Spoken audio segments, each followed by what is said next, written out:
think that your head coaches are going to help you get scholarships. And that's not how it works. Those guys are paid to teach history, to teach PE, and to coach football, not to get you scholarships. So sometimes it's kind of nice to know people that do that. So without further ado, I'll introduce Warren McCarty. Thank you, Craig. Appreciate it.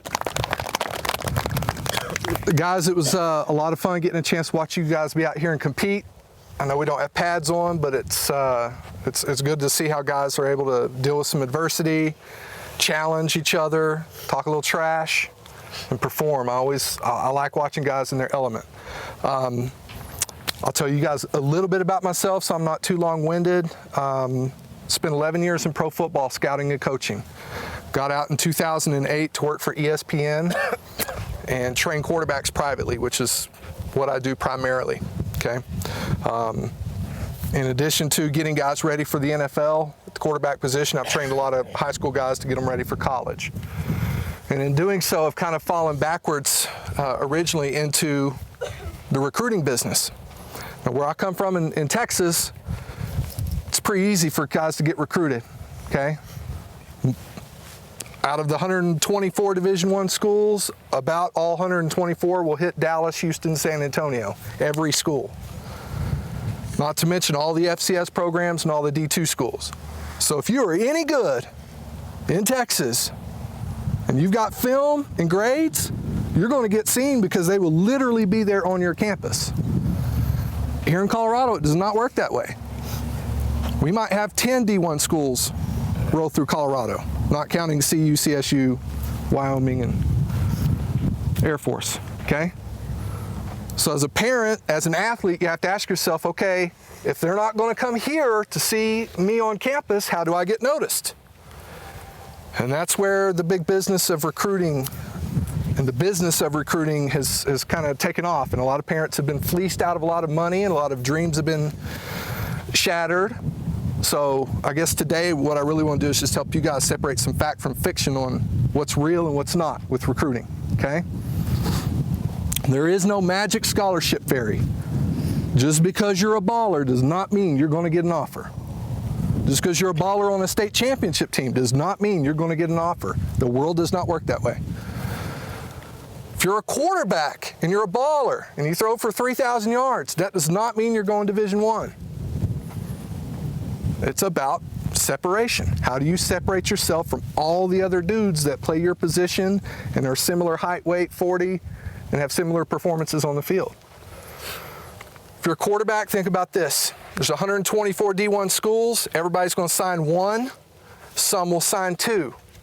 That means that every given year there's about 160 or 170 guys that play quarterback that get a D1 scholarship across the country.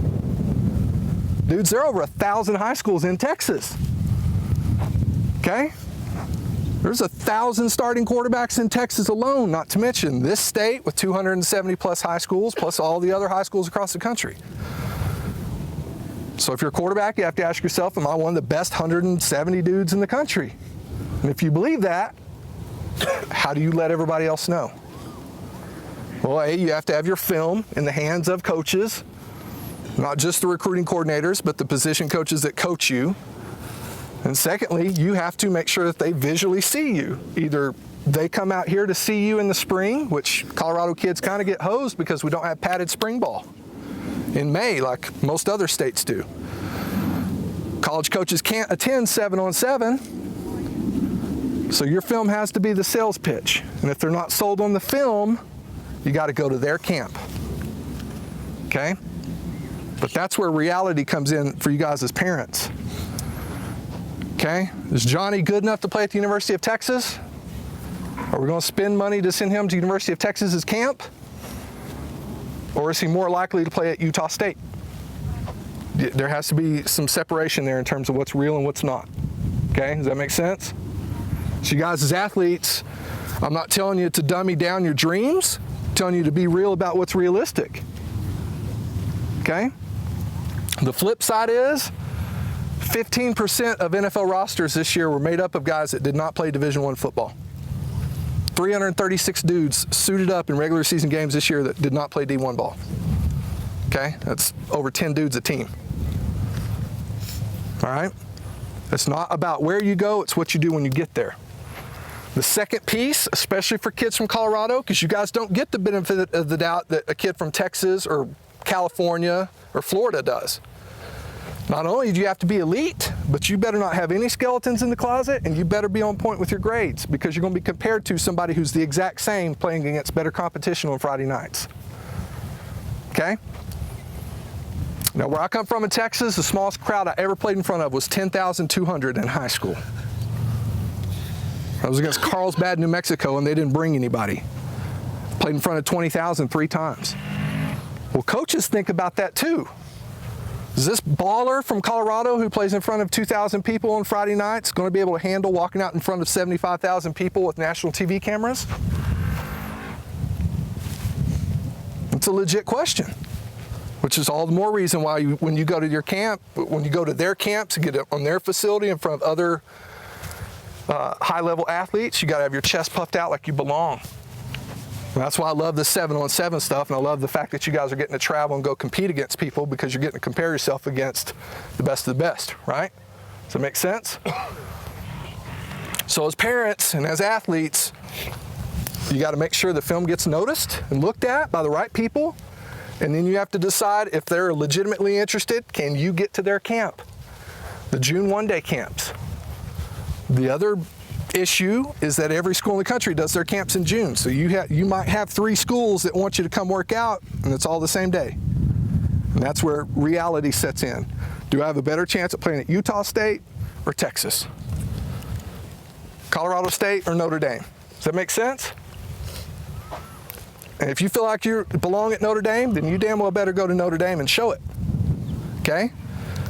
But you can't show up blind. They can't not know who you are. A lot of high school coaches around here don't feel like it's their responsibility to get your film out. And there's no magic scholarship fairy. It's not just going to happen. So you have to be proactive in doing that. Okay? And that's where I've stepped in for a lot of families who aren't comfortable doing it, don't know the right people, etc. That's where I come into play. So a lot of families have hired me to take over that process. I've done it with the Domans and a whole bunch of families here in Colorado. I had 34 kids sign this year, 21 went D1 in FCS out of Colorado. I've got guys playing in the SEC, the Big Ten, the MAC, the Big 12, Pac-12, every D1 conference in the country. I've got kids playing, and I also represent 20 college coaches and 4 NFL assistants. So I also understand how their worlds work as well. Okay? I want you guys, with a raise of hands, how many of you have sent out your huddle film? Varsity players, how many of you guys have put together your highlights and sent it to colleges? Who have you sent your film to? Everyone. Just sent it out to a lot of colleges.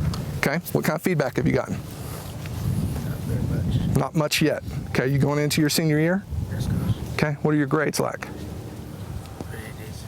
Okay. Have you taken your ACT and SAT yet? Yes. Okay. Have you filled out the NCAA clearinghouse yet? Yes. Okay. So you're on point. Now we just got to figure out what camps you need to go to so that you can shine in person, right? Who else? Where's the hell big kid? Quarterback. All right. You threw for like 15,000 yards last year. What camps are you going to in June? We haven't really decided yet. Are you getting close to deciding? Yeah. Okay. All right. What are your grades like? Good. Okay. Have you taken your ACT or SAT yet? Not yet. You got to handle business, dude. Got to get on point with that. Chris Helbig, this other dude, same height and weight, both threw for 10,000 yards, and this other dude's got all his academic stuff in order, and you're the unknown. That might lean in that guy's favor, okay? Go. Make sure that you're on point with everything, okay? Who has questions? I just threw a whole bunch of stuff at you and a whole bunch of crazy scenarios, but who has questions? Nobody? How do you send it to the coaches? So let's say someone hired you. Yep. So what I do is make a phone call and send emails, okay? A, to introduce myself and talk about the athlete, and B, I follow up with an email, okay? Now dads, this is no offense to dads, but oftentimes coaches don't want to get emails from dads. Because there are a lot of, and I'm not saying you guys are, but there are some like overzealous dads that get crazy and they're living vicariously through their sons, right? And that rubs coaches the wrong way sometimes. Sometimes it's better for it to come from the coach or the athlete himself. Does that make sense? You guys all use email, correct? And Twitter and Facebook. All right, here's another thing I should mention. If you're on Facebook and Twitter and you post anything that would not make your mom or your grandma proud, you better clean it up. Right? Because guess what? Coaches are going to get online and they're going to follow you. Why? Not because they give a crap about what movie you watched on Friday night, because they want to see what kind of person you are and make sure there's no red flags. Nothing stupid. They want to know what kind of music you listen to. Anything that would reflect negatively or embarrass your mom or grandma better not be on there, because it could be the difference between a scholarship and not. Okay? You guys are a product. That's the way this business works. Right or wrong, that's the way it is. You have to be presenting yourself as a product. I'm the Helbig product. I'm the Doman product. Who wants to buy? Well, they buy with a scholarship. Does that make sense? So let's take JoJo, for example. As soon as he got the first offer, boom, boom, boom, boom, boom, they all start popping. But even with JoJo, who arguably is the best athlete here in Colorado, a lot of schools were like, I don't know. I like the film. He sounds great when I talk to him on the phone. As soon as somebody else offered, then it was confirmation. Getting the first offer is huge, regardless of what level it comes from. But you got to get your name out. Got to get your name out. And if you're not a varsity player yet, if you don't have that varsity film yet, this summer you got to be on camps to catch their attention. So then this fall they'll be looking for your film. Does that make sense? Yeah. Okay. Parents, questions? Yes, ma'am. Do you have to be a current junior to go to junior day? Generally, yes. Now, some schools will slide in a sophomore. They're not supposed to, but the NCAA rules, like everything else, are a little gray. Here's another thing about junior days. That's a good question. Okay, junior days for schools are a dog and pony show. You're going to meet our cool trainers, and all of our coaches are going to talk about the family environment and how awesome their place is. Show you the stadium, put on a jersey with your jersey number, take pictures, post selfies on Twitter, all that fun stuff, right? There's 80 dudes there, and they'll do another one 2 weeks later with another 80 dudes, okay? So a lot of kids get their hopes up thinking, junior day, I got an offer. You don't have an offer till you have an offer. But it's a great opportunity to get seen, and also for you as an athlete to see their stuff, right? See what their facilities are like, see what those coaches are like, and to get a chance to talk to other players who are currently in those programs. Not everybody gets the opportunity to do that. That's the best thing you can do, is talk to dudes who are playing there right now and find out what they think of the coaches. What's good, what's bad. Every program in the country has warts. They all do. But they'll also have great things about their programs as well. Okay, so don't freak if you don't get junior day invites. It's not the end of the world. The most important thing is June. Getting on campuses, getting in front of schools. Okay? Parents, any other questions? Yes, sir. Do you charge? It's not a me get rich thing. It's me helping guys get to college. So the trade-off is, you spend $400 to $1,000 and you get $250,000 education for it. That's not a bad deal. Any other questions? Yes, What are the Jojo. main schools you go through? Like I said, I've got guys playing at every D1 conference in the country, and then I really like the Big Sky Conference at the FCS level and the Ohio Valley Conference. But I've literally got kids playing coast to coast. And I've got a bunch of guys playing at the D2 level as well. Okay? Yes, sir. Describe to them how you helped a couple kids the last week of recruiting period this year to get a scholarship. Okay. Didn't have one. All right, so how many of you guys have seen, played, or heard of Valor Christian? Okay. In the last year, I've helped 7 Valor guys get scholarships. If you believe you're a D1 player and you have the ability, there's a spot for you. Again, it's about separating yourself. So this year, Sebastian Sock was a pretty good example. He's their big tight end. He missed 6 games with a concussion, so he didn't have huge numbers. But I kept pushing his film. And he's a 4.0 student who plays 3 musical instruments, scored a 30 on his ACT. 6'4", 225. Can run, catch, block. He just missed a lot of time. And his coaches weren't sending the film out. So his parents hired me late, and I did. And 4 days before signing day, University of Kansas came through. Now he's a Jayhawk. On scholarship, sky's the limit for that guy. Okay? Now I would prefer to get my hands on dudes a lot sooner than, a month before National Signing Day. But Sebastian's a good example. 2 days before signing day, I got Alex Keys, lineman from Highlands Ranch, to Western Michigan, and Brandon Leahy from Chaparral High School to Eastern Michigan. So I've got guys playing at rival schools in the MAC conference just at the last minute, because sometimes that's just the way it works. Okay?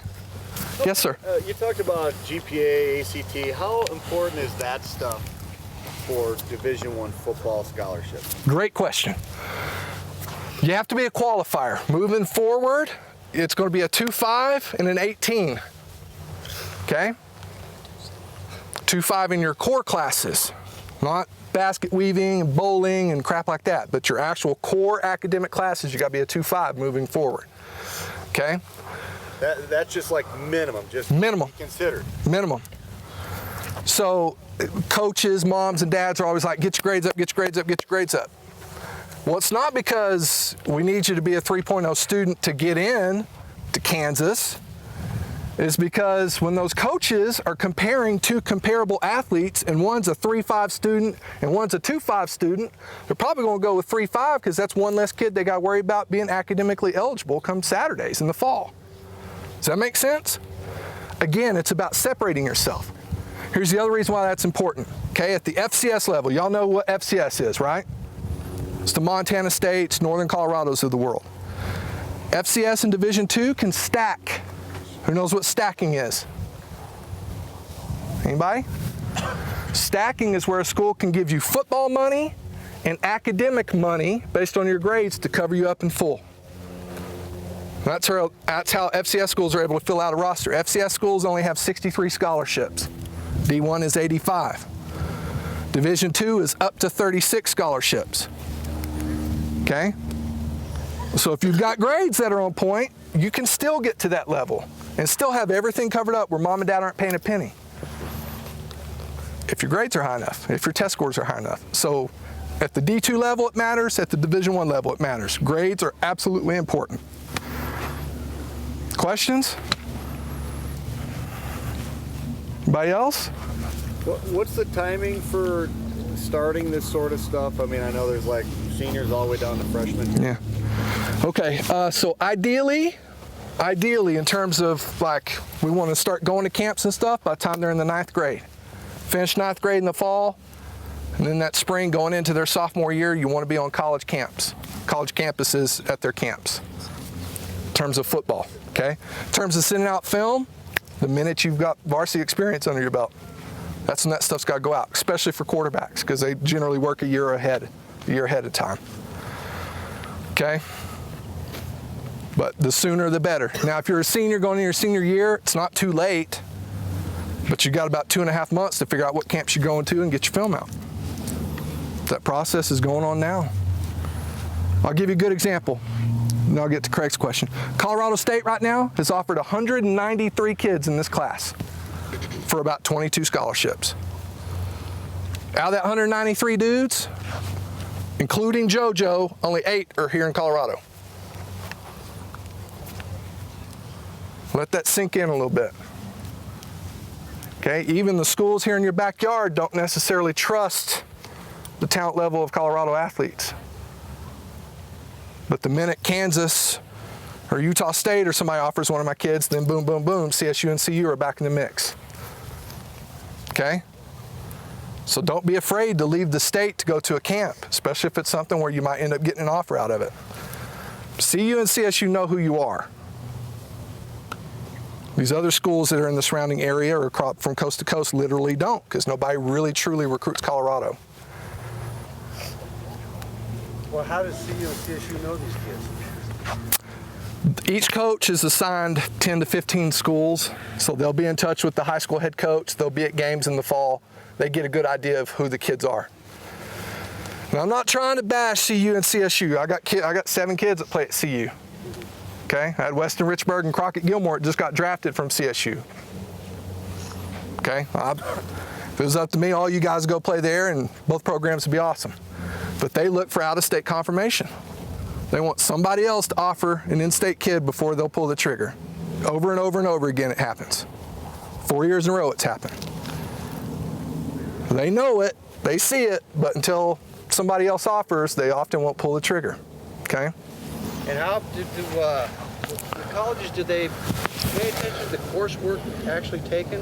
I mean, I understand the grade point average and everything, but I mean, if you got kids taking honors classes and advanced placement classes, is there any weight given to that? Yes, there is weight given to that. Again, getting back to comparing two equal athletes, who's the stronger student? So from a college coach's perspective, you got 120 dudes on your roster. If you got about 15 that you're having to stay on to make sure they're on point with their academic strength and staying eligible, that's cool. If you got half the roster, that's a big problem. So when it comes to recruiting and you got two equal players and one's taking AP courses and, you know, not just basic stuff, that kid's gonna get the benefit of the doubt. So there's something called APR, which every college program is gauged by, and that incorporates grade point average, graduation rate, etc. And they can lose scholarships if their APR drops below a certain number. So the more smart kids have in the program, the better. Yes, sir. Questions? Anybody else? Yes, sir. You know, parents feel like they get milk for money from lots of different places. Yes. There's recruiting services out there that'll charge like, you know, a couple $1,000s to get a website and all these things. How do you differentiate yourself from those guys? Relationships. 11 years of me being in pro football and scouting and being on the road and talking to college coaches. I know a lot of guys on a first name basis. I'm not a website, I'm not an email, I'm a person that they know. Number two, I've got 268 guys I've sent to college across the country, including 4 guys that have gone on to be drafted by NFL teams. So I have relationships and trust with coaches that you don't get from a website. And then last but not least, out of those 268 kids I've helped, about 80% of them were from families who hired NCSA, SCS, SAS, all these different website recruiting services that all have the same spiel, but don't work. Okay? College coaches are still old-fashioned. They want to see film, they want to talk to somebody they trust, they want to see a kid in person. Okay? Jim McElwain is a good friend of mine who's now the head coach at Florida. That dude would get 150 emails a day from recruiting services and look at none of them. Delete them all, because he doesn't trust them. He trusts his own eyes and relationships. That's not to say that those recruiting services haven't helped guys, but it's the biggest scam in America, in my opinion. A website ain't getting you a scholarship. You are going to get a scholarship. Getting in front of people, performing on the field. That's what gets scholarships. Now, if that's not the goal, that's not your goal. But if your goal is to go play college football on a scholarship, you better be opening doors on your own or have somebody like me. And there are other people like me that do this. I'm not the only one in America that does it. But you need a person, a human being working on your behalf, not a website. Because everybody and their dog has a website. That's a great question though, Craig. Any other parents have questions? Do you do some kind of like an evaluation Yeah. up front to figure out if it's someone that's worth working with or not? How does that? Everybody's worth working with, in my opinion. Okay? But I'm also a realist on whether or not a kid can play D1 ball or needs to go junior college or Division II or Division III. There's 856 programs in the country that play college football, counting junior college. If you put one foot in front of the other and you want it, there's a place for you. Whether or not you're a D1 guy that's going to play at Notre Dame or a dude that's going to play at Notre Dame College, a D2 school in Ohio, that's what I help people kind of figure out. And that's not always music to people's ears, right? But truth is truth. But if you want to play college football, there's a place for you. It's a matter of, can I get any of it paid for? Okay? There's 856 college programs in the country. There's a roster spot for you if you can put one foot in front of the other and you're an athlete and you'll work hard. Whether or not you can get school paid for, that's a separate discussion. But yeah, in my opinion, everybody's worth working for if they want it and they're a good person. Anybody else? Okay, I know everybody's tired and ready to go home. I just wanted to hopefully shed some light on the recruiting process and separate some fact from fiction, okay? Most important thing though, get in front of people. Get your film in front of people, get to camps in the summer, get your name out there. Whether it's through me or you're doing it on your own, you have to be proactive. It does not magically happen. Avery Anderson, you guys know Avery? Eric Lee from Valor? Them boys hustled now. I have no idea how many freaking camps they went to. But they were hell-bent on, by God, somebody's going to notice them, they were going to get a scholarship out of it. If they just sat on their laurels and just based it off of what they did in high school, it would not have happened. Not to that level. Okay? It takes some hustle. But also, parents, you guys need to know this. You got to make smart decisions about which camps you go to. For example, I'll give you one last thing to chew on. University of Wyoming's camp is going to have 21 FCS and Division II programs also working their camp. So for that $150 or whatever it costs to go, you're really going to get seen by 23 schools, not one. Does that make sense? That's something to chew on as well when you start thinking about time off from work, hotel, meals, travel, camp fees, all that stuff. Think about who else is also going to be at that camp. Appreciate your time. Thank y'all so much. Yes? Do you know which camps to go to, per se, or which? That's really dependent on the athlete. Yeah, once I had a chance to look at an athlete, I can kind of help you get a good idea of what's realistic, what's not, what makes sense. Does that make sense? Yes, ma'am. So, is the mini camps better or the week-long camps? The shorter, the better, because they're cheaper, and you get seen, in and out. Okay, the mini camps, the one-day camps, to me make a lot more sense financially, and also allows you to go get to other schools. If you go do a 3 or 4 day camp, drop $400, you're still only getting seen by that group of people. But like the Wyoming, I think it's like a 1.5 day camp, 21 schools will be there. To me, that's a no-brainer, right?